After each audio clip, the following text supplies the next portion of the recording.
Talking about the first steps of the My Life project. And I thought what we do is we have a few slides that I'll screen share with you, and just to kind of provide a context for everything. So at first, I just want to say that we're really excited. I think this is a really exciting and important project that they're all embarking on. We're really part of it. So we're going to show you a little presentation, very brief, just to kind of provide a context, and then we can do question and answer after that. So, can you see that? See that up here? I'll go going. But what we want to talk about first of all is how this relates to creativity. And so we want to give a really quick definition of creativity. And what we like to use is this little equation. Not that creativity is an equation necessarily, but the way we like to talk about it is creativity requires two things. One is originality, and the other is what we call task appropriateness or meaningfulness. So something that's original might be creative, but it also has to be appropriate. And so James has always a pretty good example of this. Want to give your page? Absolutely. Do you want to move to the next? Bring this one up as you go ahead and go. Sure. So let's say that you wanted to pave your driveway, and you wanted to be very creative. So you hire somebody, and they use day-old salami. And so within a week, your entire driveway is filled with rotted meat. Is this creative? Do you have a creatively paved driveway? What researchers would argue is no, that it's very original, it's different.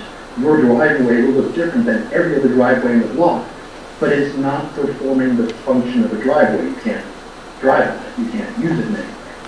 So we would argue that that would not be creative. So right, so creativity requires both originality and appropriateness and defining in a context. So let's say you're taking a math exam and you write a poem about how much you think math is beautiful or dreadful or whatever it is saying. In the context of a math exam, even if it was a really creative poem, it's probably not going to be considered creative because that's not what's being asked for in that context. So that's a really important thing to keep in mind as we define creativity. It requires both of those things. So something that James and I have worked on is this developmental trajectory of creativity. And so what we argue is that creativity, we all start out, even the creative greats start out with these, what we call mini-T creative ideas. So that is that creativity plays a key role in anything we learn. So anytime any of us learn something new and meaningful to us, it could be learning how to play a video game, it could be learning how to dance, to sing, to rap, to work in a garden, to make pasta. Anytime we learn something new and personally meaningful, this involves a creative process.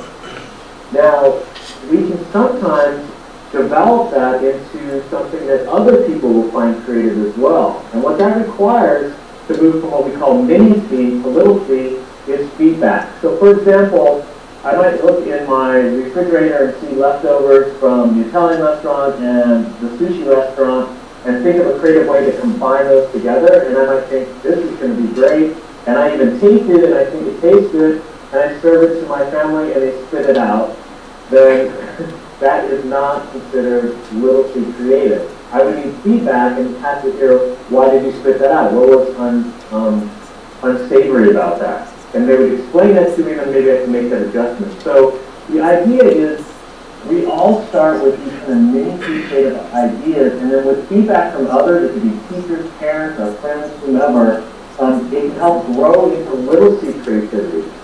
And then from little c creativity, we can actually grow it into even higher forms of creativity. James, you want to talk about the next two levels? Absolutely.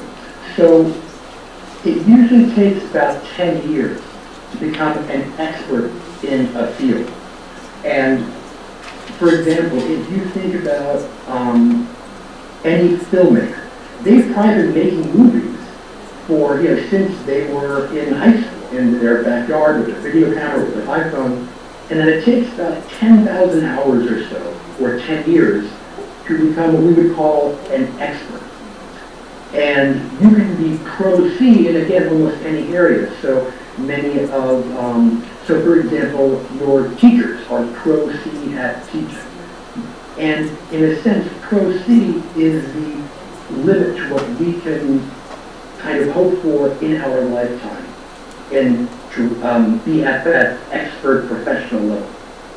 The next final peak, big C, in essence comes with time. That's when it goes from,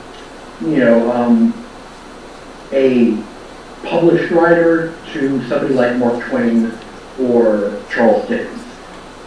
That aspect of legendary creativity comes with generations.